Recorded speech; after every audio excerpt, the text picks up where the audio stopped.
prememori kedua ya, yang menjadi pembanding atau harapan, setidaknya kami dapat berharap ada titik temu, titik terang akan bagaimana atau diarahkan kemana upaya penyelesaian atas al-Azhar yang kami maksud tersebut.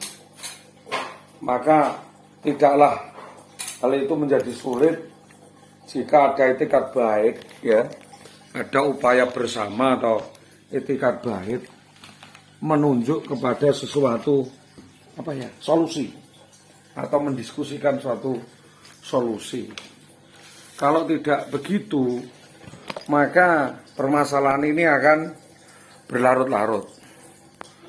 Jadi saya pengen ini menjadi titik tumbuh atau titik terang, setidaknya kami memiliki harapan atau titik terang akan bagaimana upaya penyelesaian yang akan ditawarkan dinas kepada kami tanpa harus mengorbankan titik tumbuh atau permasalahan yang lainnya.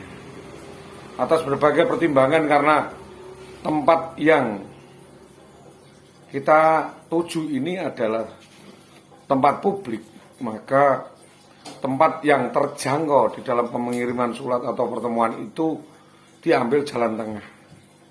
Dan itu memerlukan somasi atau penawaran yang adalah Dinas Pendidikan Tambak Romo yang bisa berpikir untuk memberi alternatif itu. Maka kami sekali lagi memohon dengan amat sangat, dengan segala kerendahan hati kepada Dinas Pendidikan untuk membuka diri, dan kepada kepolisian SPKT Tambak Romo dalam rangka untuk membantu turut serta memeriksa adanya dugaan perkara tersebut dengan penelitian yang objektif atas dugaan penyerobotan atau penerlantaran al-Azhar dengan sengaja dan pengabaian al-Azhar dan manipulasi tingkat tinggi ini dengan alasan tidak adanya keterangan atau persepsi yang dibuat oleh saudara Iwi yang bersangkutan dalam membuat persepsi itu. Ya, itu nanti akan dijelaskan sendiri oleh kuasa insiden saya, bahwa tidak adanya upaya resolusi itu menjadi masalah. Dan atas ini kami menyampaikan somasi yang tentu kami sampaikan yang berlarut-larut berkali-kali juga. Bila memang ada celah dan ketentuan pidana yang dilanggar oleh yang dimaksud, kami meminta ada verban ya, mencari solusi terhadap saudari W untuk dapat dituntut ataupun diproses hukum. Dan itu murni kewenangan penyidik dan kami tidak hendak untuk mendahului daripada kehendak penyidik. Bapak Ibu yang saya hormati, yang kedua adalah terkait dengan dugaan manipulasi dan penipuan SK bodong. Jadi temuan yang kami temukan adalah adanya SK bodong yang dikeluarkan di dalam bentuk soft copy yang diberikan kepada kami dan aslinya tertahankan pada 2011, akhirnya di mana SK itu dibuat seolah-olah dalam tanda tanya klien ini diterima PNS di Pemkab Kabupaten Pati, di mana SK itu aslinya disembunyikan oleh para pihak, diantaranya adalah dari WW. Maka kepolisian dapat diberi kewenangan untuk meminta keterangan kepada siapa saja yang mengeluarkan dan apa motif pengeluaran SK tersebut juga dimaksud, sehingga ada konspirasi pemalsu SK bodong tersebut. SK ini dapat dihidupkan atau tidak, kita tanyakan kepada saudari W, meminta saya menyediakan sejumlah uang sekiranya 150 sampai 200 juta, sedangkan uang panjar atau uang muka yang 110 juta itu tinggal kenangan saja dan tidak tahu kemana penggunaannya. Terkait SK bodong ini saya bawa ke BKD, ternyata ya betul-betul bodong. Dan saya konsultasikan kepada banyak pihak, ternyata juga SK palsu atau manipulasi. Jadi bapak-bapak ini dapat menjerat saudara Iwi dalam atas dugaan pemalsuan SK bodong atau ingkar janji. Yang ketiga, kasus lain yang dapat menanti akumulasi daripada menjerat saudara Iwi adalah dugaan serangkaian penipuan, penggelapan, dan manipulasi di mana IW terduga memanipulasi al-Azhar jual beli tanah sengketa Jadi tanah yang seharusnya itu dihibahkan kepada anak, tapi ternyata seolah-olah saudara Iwi mempengaruhi, membuat kwitansi palsu seolah-olah telah membeli tanah kepada saudara AH untuk memberikan itu kembali ke sejumlah bank dan menggelapkan sertifikat itu selama bertahun-tahun. Petunjuk lainnya yang akan saya sampaikan yaitu diantaranya utang piutang kepada saudara Satyo yang memborokkan tanah 85 juta kemarin yang saya terangkan. Apakah itu masuk ke ranah penipuan penggelapan di beberapa bank koperasi yang dimaksudkan adalah di BKK Padi Kota, di BTPN dan di perorangan, menggunakan meminta tanda tangan saya tanpa saya ketahui, tanda tangan Suparwaten dan Jaswati terkait PNSSD 3 Tambak Romo. Utang di BTPN plus minus sekitar 70 juta Pak, dengan pertanggungan agunan karib pensiun Ibu Asia Sekuti sekira bergulir 10 tahun, di mana dalam hal ini patut dapat diduga Ibu menipu daya secara halus saudara AA dengan tanda tangan dan membawa surat-surat penting tersebut. Selain itu menipu daya saudara saya, yaitu Kasnadi 12,5 juta, ya 12,5 juta dalih utang untuk merawat suaminya. Petunjuk lain adalah menipu daya saudara Wulaji Hadi Santoso warga desa Karanggeneng Kunduran Blora, alasan sama yaitu untuk merawat suaminya, tetapi ternyata juga modus atau tipu daya. Modus penguasaan tanah tinggalan juga ini sudah dalam minggu-minggu ini, 2 mingguan, merekayasa atau menghasut, mempengaruhi keluarga untuk menghibahkan tanah untuk diwakafkan atau tanah itu untuk dipecah dan disampaikan kepada anak-anak, dan itu tanpa persetujuan saya. Upaya penggulingan alas hak beneficiar atau hibah akan diberikan ke saya, akan dimanipulasi dan dipecahkan sertifikatnya. Dugaan itu akan dijatuhkan kepada beberapa orang lain yang dilanjutkan. Somasi yang saya lanjutkan ini saya sampaikan dalam rangka upaya penyelesaian kasus yang berlarut-larut tersebut, di mana arus utama daripada kasus ini terkait permasalahan berkaitan dengan petunjuk tambahan dugaan kasus pelecehan, ya, sebuah keluarga atau membuat status seseorang tidak tentu, pencurian, perampasan dan penggelapan, penculikan yang dilakukan oleh BPPM sebagaimana sudah kami sampaikan di atas. Kronologinya jelas, ya, terlampir. Selanjutnya adalah aksi yang dapat diminta keterangan, ya, aksi-aksi ini nanti bisa kasusnya berlanjut bergulir, adalah terjadinya intimidasi dan lain sebagainya, pemerasan, dan indikasi lainnya. Yang kedua adalah keterlambatan 2 tahun pasca perceraian dengan suaminya ini, saudari WW juga melakukan berbagai langkah-langkah mempertanggungjawabkan tanpa mau tidak mau mempertanggungjawabkan pasca perceraian. Dan ini diduga melanggar PP nomor 10 1983 dan PP 10 2010, PP 45 tahun 1990 tentang perkara perceraian PNS yang diatur oleh negara.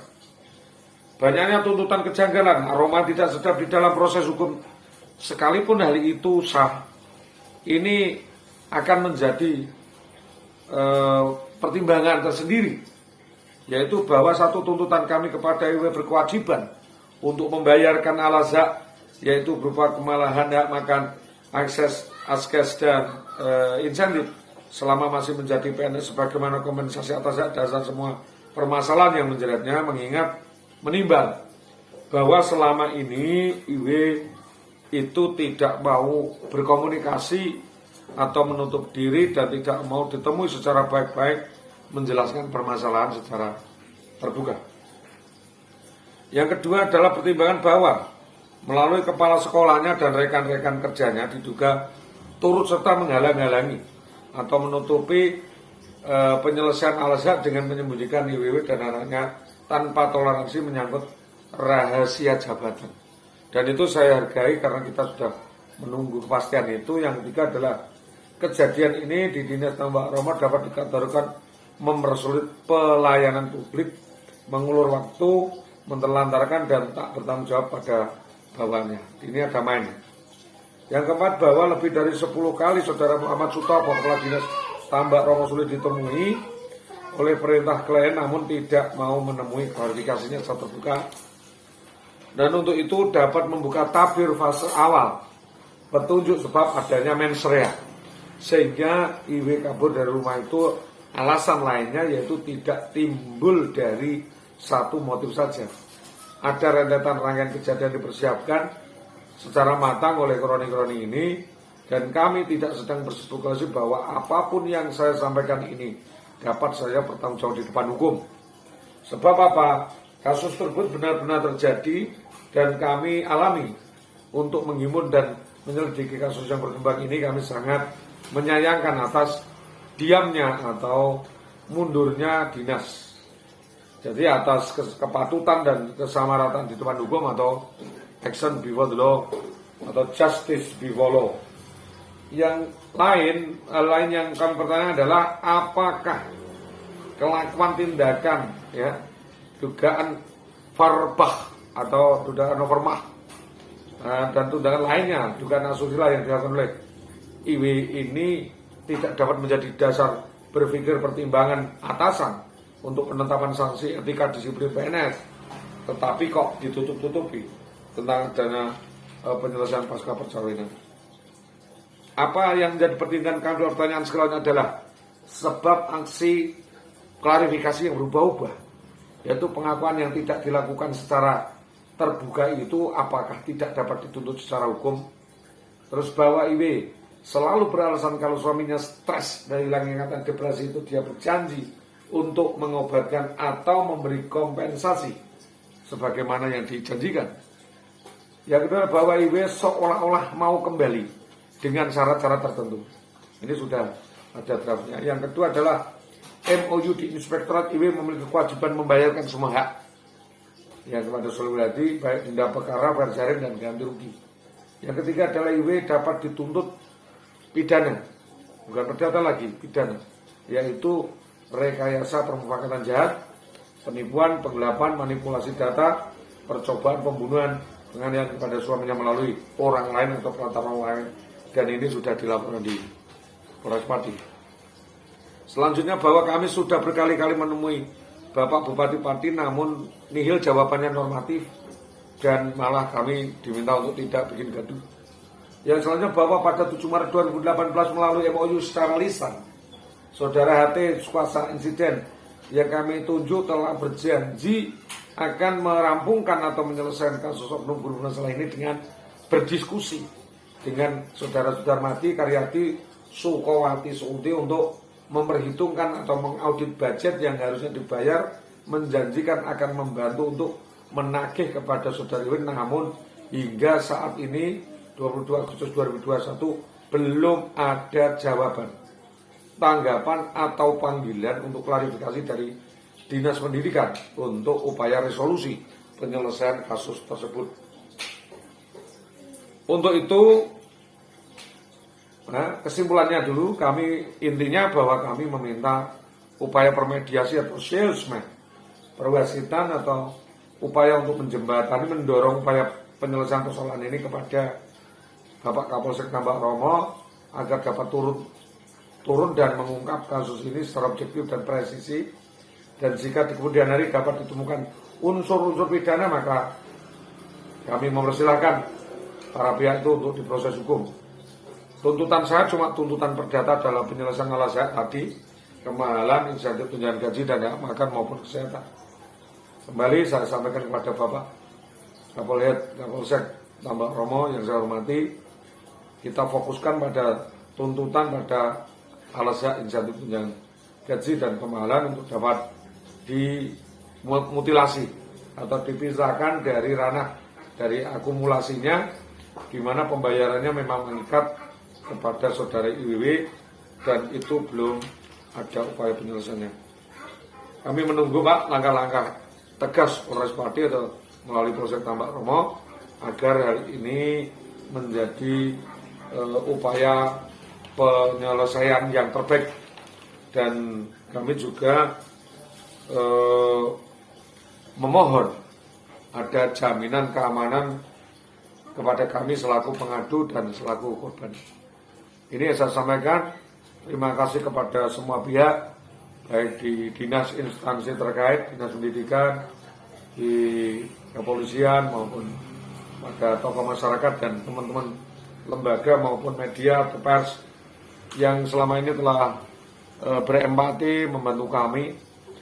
Kami belum bisa memberi sesuleh atau apa-apa, tapi kami masih berharap kasus ini dapat berlanjut dan upaya penyelesaiannya bisa win-win solution, dan upaya penyelesaian ini dapat saja menjadi contoh atau menjadi istilahnya itu pelajaran bersama bahwa tidak boleh seorang pejabat itu melakukan tindakan sewenang-wenang, ya, melakukan manipulasi dan ingkar janji sebagaimana yang kami sampaikan selama ini. Saya Sholihul Hadi SHG SPD adalah korban persekusi, manipulasi dan ingkar janji yang dilakukan oleh IWW Oknum Guru SD 03 Tambaromo dalam naungan Dinas Pendidikan Kecamatan Tambaromo, Dinas Pendidikan Kabupaten Pati. Assalamualaikum warahmatullahi wabarakatuh.